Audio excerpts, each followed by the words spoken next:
당신은 지금 무엇을 간절히 원하고 계십니까? 더 나은 직장입니까? 더 많은 돈입니까? 더 건강한 몸입니까? 아니면 더 많은 사랑과 인정입니까? 우리는 매일 아침 눈을 뜨는 순간부터 무언가를 원하며 살아갑니다. 욕망은 우리를 움직이게 하는 힘이지만 동시에 우리를 괴롭히는 원인이기도 합니다. 오늘은 부처님께서 가르치신 욕망의 본질과 그것을 다스리는 지혜에 대해 깊이 탐구해 보겠습니다. 우리는 매일 무언가를 원하며 삽니다. 더 좋은 집, 더 많은 돈, 더 건강한 몸, 혹은 누군가의 사랑과 이해, 그 작은 따뜻함 하나까지. 욕망은 인간이 살아있다는 증거입니다. 그러나 욕망이 나를 삼키는 순간 평화는 멀어집니다. 부처님은 이렇게 말씀하셨습니다. 욕망은 바다와 같아 아무리 많은 강물이 흘러들어도 결코 채워지지 않는다. 이 말씀은 욕망의 본질을 정확히 꿰뚫고 있습니다. 우리가 아무리 많은 것을 얻어도 마음은 또 다른 것을 원합니다. 끝이 없습니다. 부처님 시대에 한 부자가 있었습니다. 그의 이름은 아난다팔라였습니다. 그는 한 마을에서 가장 부유한 사람이었습니다. 큰 저택, 많은 하인, 넘치는 재산을 가지고 있었습니다. 하지만 그는 행복하지 않았습니다. 이웃 마을에 자신보다 더 부유한 사람이 있다는 소식을 들었기 때문입니다. 그는 밤낮으로 더 많은 돈을 모으려 애썼습니다. 사업을 확장하고 땅을 사들이고 이자를 받아냈습니다. 몇 년 후 그는 그 이웃 마을 부자보다 더 많은 재산을 모았습니다. 하지만 여전히 행복하지 않았습니다. 이번에는 왕궁의 재산이 부러웠습니다. 어느 날 그는 병들어 누웠습니다. 죽음이 가까워왔습니다. 그제야 그는 깨달았습니다. 평생 모은 재산 중 단 한 푼도 가져갈 수 없다는 것을요. 그는 부처님을 찾아가 물었습니다. 세존이시여, 저는 평생 원하는 것을 얻기 위해 살았습니다. 하지만 왜 한 번도 만족하지 못했습니까?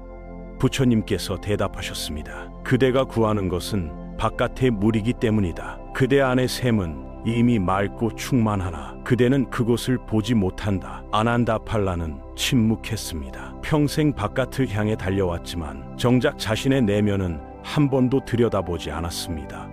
부처님께서 이어서 말씀하셨습니다. 그대가 끊임없이 바깥을 향해 손을 뻗는 이유는 내 안에 이미 있는 만족을 잊고 살기 때문이다. 우리는 행복이 바깥에 있다고 믿지만 진정한 행복은 내면의 평화에서 온다. 한 제자가 부처님께 물었습니다. 세존이시여, 왜 사람의 마음은 만족을 모를까요? 부처님께서 조용히 대답하셨습니다. 마음은 본래 고요하다. 하지만 끊임없이 움직이는 생각이 그 고요를 덮는다. 그 생각들은 대부분 아직 충분하지 않다고 속삭인다. 부처님께서는 욕망의 본질을 가르치셨습니다. 욕망은 나쁘지 않다. 문제는 욕망에 붙잡히는 마음이다. 그 마음은 늘 지금은 부족하다고 말한다. 하지만 지금 이 순간을 만족하는 자는 세상의 부자이다.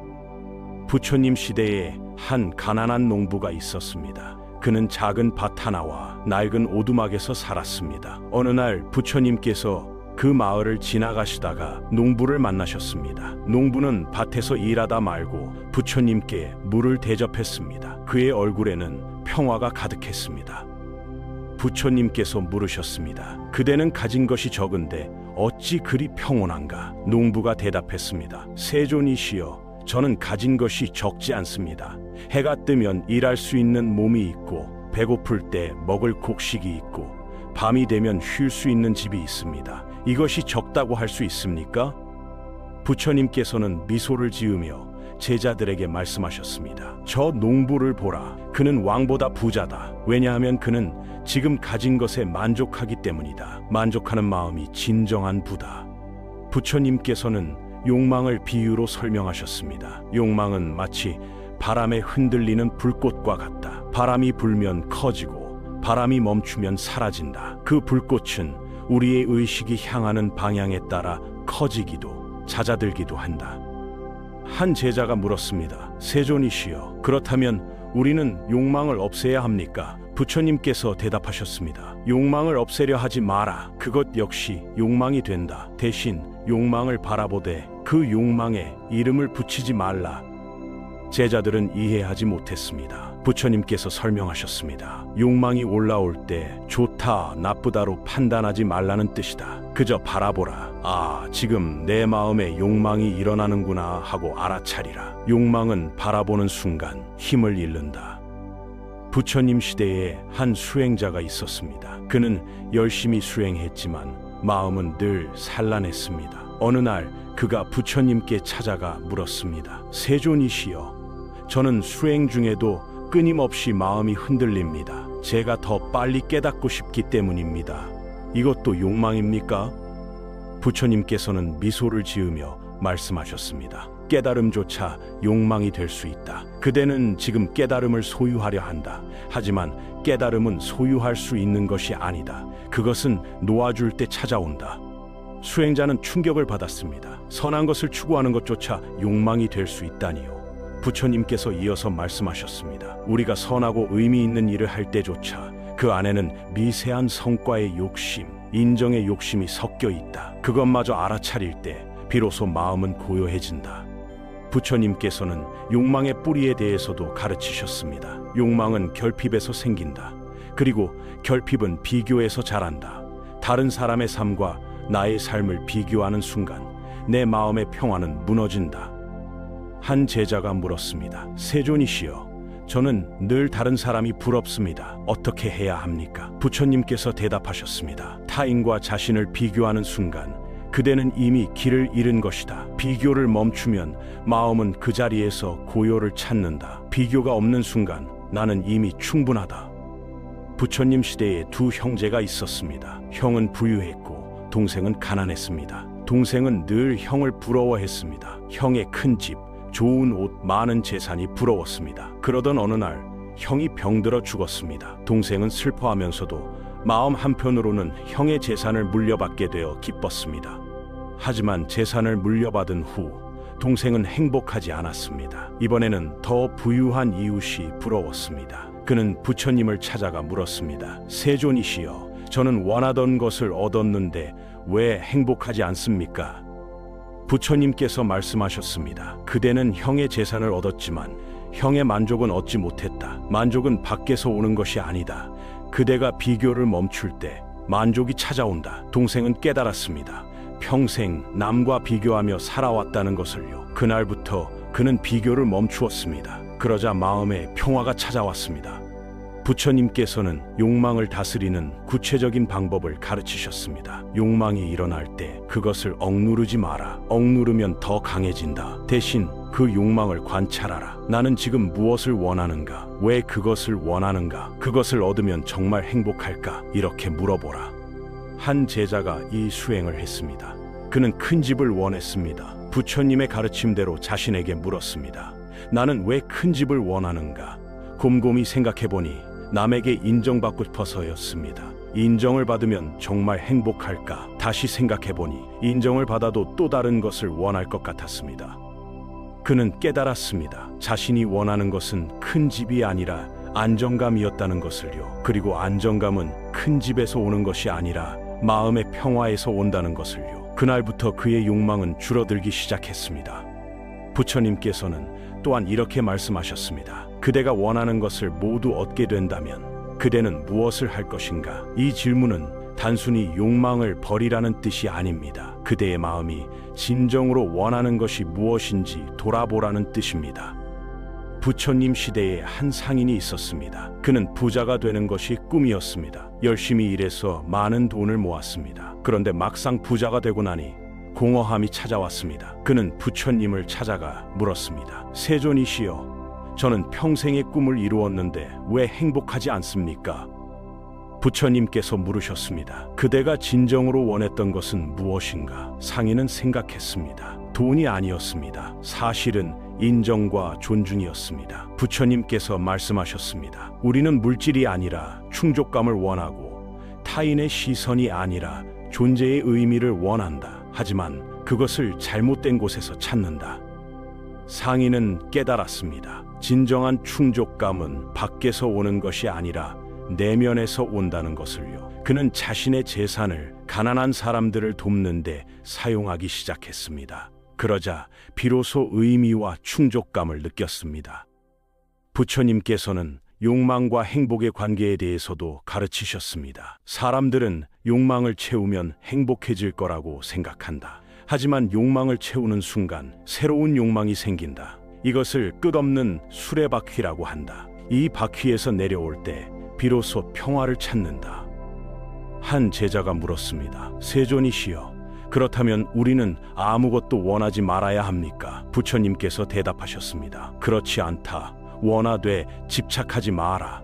노력하되 결과에 매달리지 마라. 흐르는 물처럼 자연스럽게 살아라.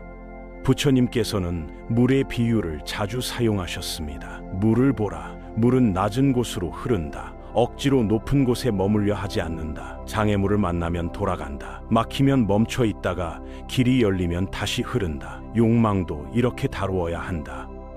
부처님 시대에 한 젊은이가 있었습니다. 그는 승진을 간절히 원했습니다. 밤낮으로 일하고 상사에게 잘 보이려 애썼습니다. 하지만 승진은 다른 사람에게 돌아갔습니다. 그는 좌절하고 분노했습니다.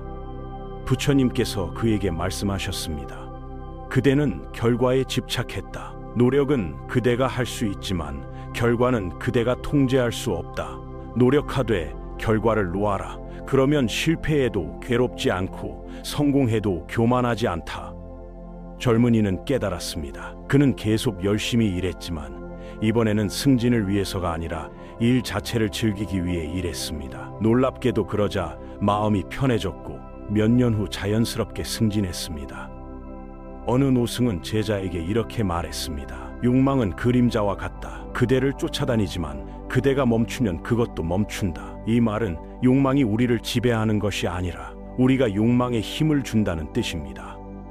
부처님께서는 멈춤의 중요성을 강조하셨습니다. 멈춤이 바로 수행의 시작이다. 욕망을 쫓지 말고 잠시 멈추어 보라. 그 순간 마음의 바다는 잔잔해지고 물결 아래 비춰지던 본래의 나를 만날 수 있다.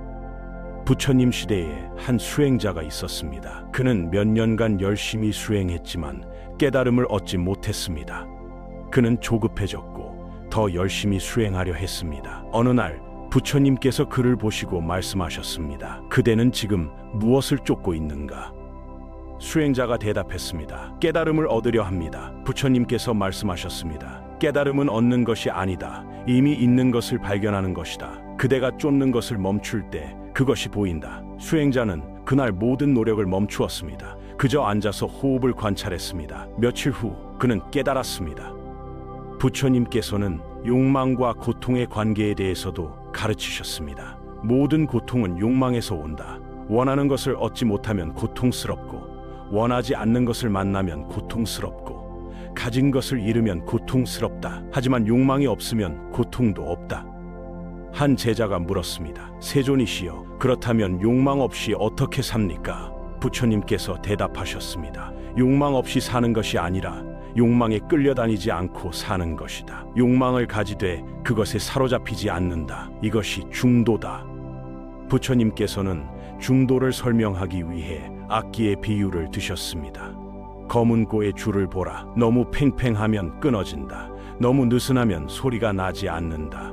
적당히 팽팽해야 아름다운 소리가 난다. 욕망도 마찬가지다. 너무 억누르지도 너무 방종하지도 말라.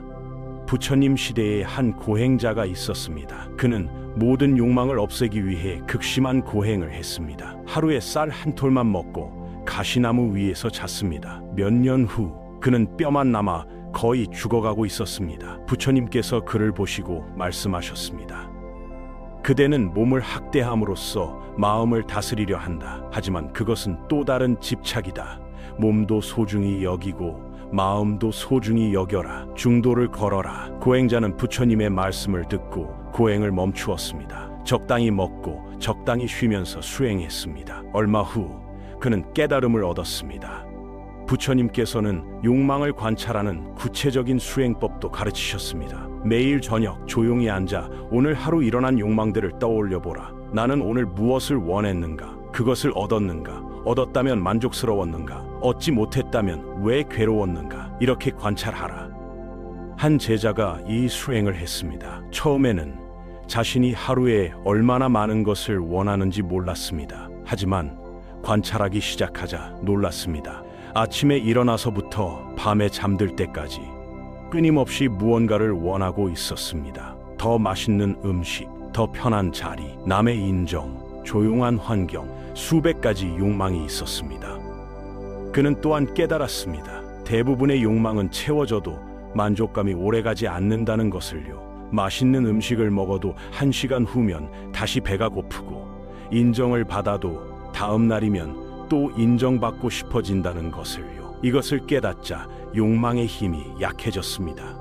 부처님께서는 만족의 기술에 대해서도 가르치셨습니다. 만족은 많이 가진 데서 오는 것이 아니다. 적게 원하는 데서 온다. 적게 원할수록 더 부유하다. 부처님 시대에 두 사람이 있었습니다.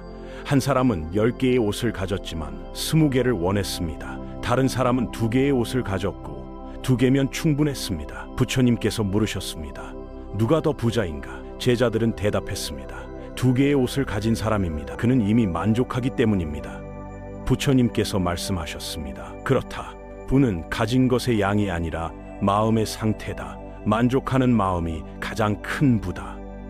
부처님께서는 욕망의 단계에 대해서도 가르치셨습니다. 욕망에는 3가지 층이 있다. 첫째는 감각적 욕망이다. 맛있는 음식, 좋은 향기, 아름다운 광경을 원하는 것이다. 이것은 가장 거칠고 알아차리기 쉬운 욕망이다. 둘째는 존재의 욕망이다. 영원히 살고 싶고 죽지 않고 싶은 욕망이다. 이것은 더 미묘하다. 사람들은 이것을 욕망이라고 인식하지 못한다. 하지만 이것도 집착이다. 셋째는 비존재의 욕망이다. 고통에서 벗어나기 위해 존재 자체를 부정하고 싶은 욕망이다. 이것은 가장 미묘하고 위험하다. 왜냐하면 이것은 허무주의로 이어지기 때문이다. 한 제자가 물었습니다. 세존이시여, 이 3가지 욕망을 어떻게 다스립니까? 부처님께서 대답하셨습니다. 먼저 감각적 욕망을 알아차려라. 그것이 일어날 때 그것을 바라보라. 그러면 점차 힘이 약해진다. 그 다음 존재의 욕망을 관찰하라. 영원히 살고 싶은 마음, 죽음을 두려워하는 마음을 바라보라. 마지막으로 비존재의 욕망, 즉 모든 것을 부정하고 싶은 마음까지 알아차려라. 이 3가지를 모두 이해할 때 그대는 자유로워진다. 부처님께서는 욕망과 필요의 차이에 대해서도 가르치셨습니다. 욕망과 필요를 구분하라. 배고플 때 음식을 먹는 것은 필요다. 하지만 배가 부른데도 더 맛있는 음식을 원하는 것은 욕망이다. 추울 때 옷을 입는 것은 필요다. 하지만 이미 옷이 있는데 더 좋은 옷을 원하는 것은 욕망이다. 한 제자가 물었습니다. 세존이시여, 그렇다면 필요만 채우고 욕망은 모두 버려야 합니까? 부처님께서 대답하셨습니다. 그렇게 엄격할 필요는 없다. 다만 필요와 욕망을 구분할 줄 알아야 한다. 그리고 욕망을 채울 때도 그것에 집착하지 않아야 한다.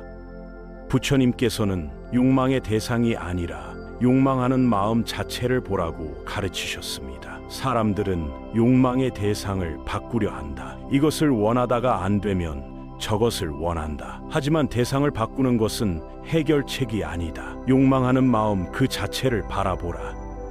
부처님 시대에 한 여인이 있었습니다. 그녀는 아름다운 옷을 원했습니다. 옷을 얻으면 행복할 거라고 생각했습니다. 남편이 옷을 사주었습니다. 처음에는 기뻤지만 며칠 후 또 다른 옷이 탐났습니다. 그녀는 계속 옷을 사 모았지만 만족하지 못했습니다.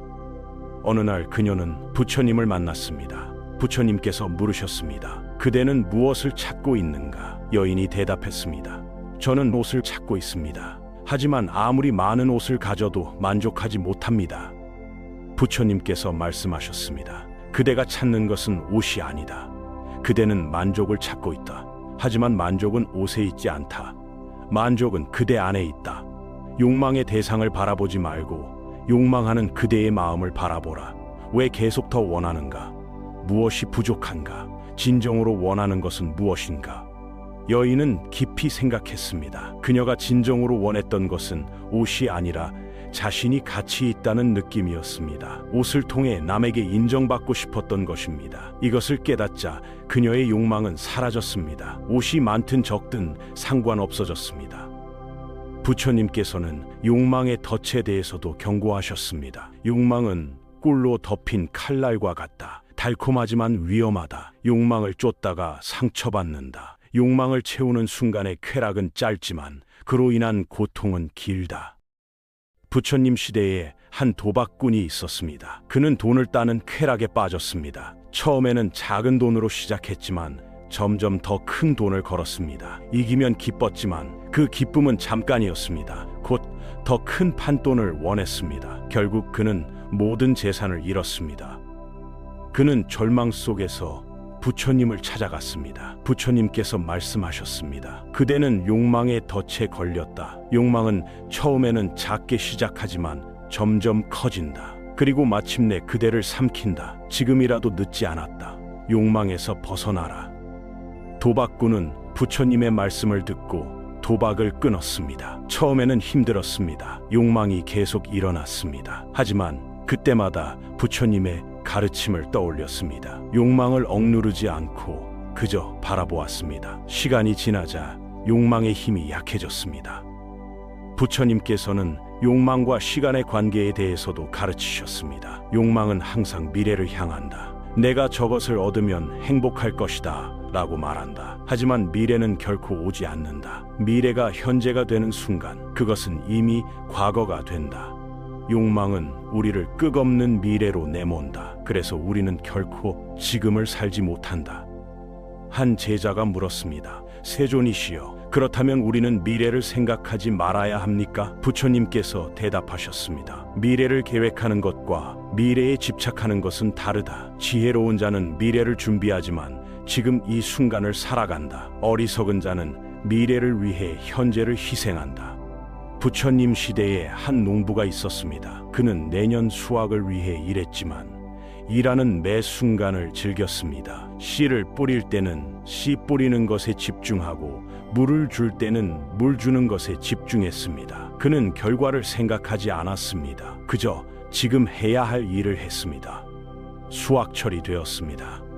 풍년이었습니다. 사람들이 그를 축하했습니다. 하지만 그는 특별히 기뻐하지 않았습니다. 그는 이미 일하는 매 순간 행복했기 때문입니다. 부처님께서 이 농부를 보시고 말씀하셨습니다. 저 농부를 보라. 그는 욕망 없이 일한다. 결과를 바라지 않고 일한다. 그래서 그는 항상 평화롭다. 부처님께서는 욕망과 감사의 관계에 대해서도 가르치셨습니다. 욕망은 부족함에 집중한다. 내가 가지지 못한 것, 아직 얻지 못한 것에 집중한다. 하지만 감사는 풍요로움에 집중한다. 내가 이미 가진 것, 지금 누리고 있는 것에 집중한다. 감사하는 마음이 욕망을 녹인다. 한 제자가 매일 저녁 감사 수행을 했습니다. 오늘 나는 새 끼를 먹었다. 감사하다. 오늘 나는 건강하게 걸었다. 감사하다. 오늘 나는 친구와 대화했다. 감사하다. 이렇게 하루 동안 받은 은혜를 세어보았습니다. 처음에는 감사할 것이 별로 없다고 생각했습니다. 하지만 주의 깊게 보니 감사할 것이 수없이 많았습니다. 숨 쉴 수 있는 것, 볼 수 있는 것, 들을 수 있는 것, 걸을 수 있는 것, 모든 것이 기적이었습니다. 이 수행을 계속하자 그의 욕망은 줄어들었습니다. 이미 충분히 가지고 있다는 것을 깨달았기 때문입니다. 부처님께서는 욕망과 자유의 관계에 대해서도 말씀하셨습니다. 욕망은 사슬이다. 그 사슬은 금으로 만들어져 있어 아름답지만 여전히 사슬이다. 욕망에 묶인 자는 자유롭지 못하다. 욕망에서 자유로워질 때 진정한 자유를 얻는다. 한 제자가 물었습니다. 세존이시여, 욕망에서 자유로워지면 삶이 몸이 건조해지지 않습니까? 부처님께서 대답하셨습니다. 그렇지 않다. 오히려 더 풍요로워진다. 욕망에 사로잡혀 있을 때는 욕망의 대상만 보인다. 하지만 욕망에서 자유로워지면 세상 전체가 보인다. 작은 꽃 하나, 새소리 하나에도 깊은 기쁨을 느낀다. 부처님께서는 욕망과 현재 순간의 관계에 대해서도 가르치셨습니다. 욕망이 지배하는 삶은 늘 어딘가로 가고 있다. 하지만 지금 여기에는 없다. 욕망에서 자유로운 삶은 바로 지금 여기에 있다. 가는 곳 없이 이미 도착해 있다.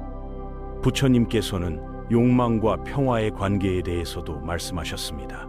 욕망은 소란스럽다. 욕망은 마음을 요동치게 한다. 하지만 욕망이 잦아들 때 고요가 찾아온다. 그 고요 속에서 비로소 우리는 진정한 평화를 만난다. 한 제자가 물었습니다. 세존이시여, 그 평화는 어떤 느낌입니까? 부처님께서 대답하셨습니다. 그것은 말로 표현할 수 없다. 다만 느낄 수 있을 뿐이다. 그것은 마치 폭풍이 지나간 후의 고요와 같다. 마치 긴 여행 끝에 집에 돌아온 것과 같다. 마치 무거운 짐을 내려놓은 것과 같다. 부처님께서는 욕망의 역설에 대해서도 가르치셨습니다. 역설적이게도 욕망을 놓을 때 우리는 더 많이 얻는다. 욕망을 버릴 때 우리는 더 자유로워진다. 욕망을 추구하지 않을 때 우리는 더 행복해진다. 이것이 진리의 역설이다. 부처님 시대에 한 왕이 있었습니다. 그는 많은 것을 소유했지만 행복하지 않았습니다. 어느 날 그는 왕좌를 버리고 수행자가 되었습니다. 사람들은 놀랐습니다. 왕좌를 버리고 무엇을 얻으려 하는가? 하지만 몇 년 후 그는 깨달음을 얻었습니다. 사람들이 그에게 물었습니다. 왕좌와 깨달음 중 무엇이 더 좋습니까? 그가 대답했습니다. 왕좌에 앉아 있을 때 나는 세상을 가졌지만 평화는 없었다. 지금 나는 아무것도 없지만 모든 것을 가졌다. 내 마음이 평화롭기 때문이다. 부처님께서는 마지막으로 이렇게 말씀하셨습니다. 욕망의 끝에는 고요가 있다. 그 고요는 억제의 결과가 아니라 이해의 선물이다. 욕망을 억누르면 언젠가 폭발한다. 하지만 욕망을 이해하면 저절로 사라진다. 욕망을 적으로 여기지 마라. 욕망은 그대의 스승이다. 욕망을 통해 그대는 자신을 더 깊이 알게 된다. 욕망이 일어날 때마다 그것은 그대에게 무언가를 가르쳐준다. 나는 지금 무엇이 부족하다고 느끼는가? 나는 진정으로 무엇을 원하는가? 이렇게 물어보라. 부처님 시대에 마지막 한 이야기가 있습니다. 한 제자가 완전한 깨달음을 얻었습니다. 다른 제자가 그에게 물었습니다. 이제 당신은 아무것도 원하지 않습니까? 그가 대답했습니다. 나는 여전히 원한다. 배고프면 음식을 원하고 추우면 따뜻함을 원한다. 하지만 그 욕망에 사로잡히지 않는다. 얻으면 감사하고 얻지 못해도 괴롭지 않다. 이것이 자유다. 오늘 하루 그대의 마음에 작게 일어나는 욕망이 있다면 그것을 억누르지 말고 그냥 바라보세요. 그 욕망을 이해하고 그 너머의 평화를 느껴보세요. 그 순간 그대의 마음에는 더 이상 바랄 것이 없는 완전한 고요가 찾아옵니다. 욕망은 적이 아닙니다. 욕망은 우리에게 무언가를 가르쳐주는 스승입니다. 그것은 우리가 무엇을 진정으로 원하는지, 무엇이 우리를 행복하게 하는지 알려줍니다. 욕망을 통해 우리는 자신을 더 깊이 이해할 수 있습니다. 오늘부터 욕망이 일어날 때마다 잠시 멈추어 보세요. 나는 지금 무엇을 원하는가? 왜 그것을 원하는가? 그것이 진정 나를 행복하게 할까? 이렇게 물어보세요. 그 질문 속에 답이 있습니다. 그리고 기억하세요. 진정한 만족은 더 많이 가지는 데서 오는 것이 아니라 지금 가진 것에 감사하는 데서 온다는 것을요. 당신은 이미 충분합니다. 지금 이 순간 당신이 가진 모든 것이 기적입니다. 부처님께서 우리에게 남기신 가장 큰 가르침은 이것입니다. 욕망을 버리라는 것이 아니라 욕망을 이해하라는 것입니다. 욕망을 억누르라는 것이 아니라 욕망을 관찰하는 것입니다. 욕망에서 도망치라는 것이 아니라 욕망과 함께 춤추라는 것입니다. 당신의 욕망을 부끄러워하지 마세요. 그것은 당신이 살아있다는 증거입니다. 다만 그 욕망에 사로잡히지 않도록 주의하세요. 욕망을 가지되 욕망의 노예가 되지 마세요. 원하되 집착하지 마세요. 이것이 부처님께서 가르치신 중도의 길입니다. 오늘 밤 잠들기 전에 조용히 앉아 오늘 하루를 돌아보세요. 당신은 무엇을 원했습니까? 그것을 얻었습니까? 얻었다면 그것이 당신을 행복하게 했습니까? 얻지 못했다면 그것이 당신을 불행하게 했습니까? 이렇게 관찰하다 보면 당신은 욕망의 패턴을 발견하게 될 것입니다. 그리고 그 패턴을 이해하는 순간 당신은 자유로워질 것입니다. 감사합니다. 연화 명상이었습니다.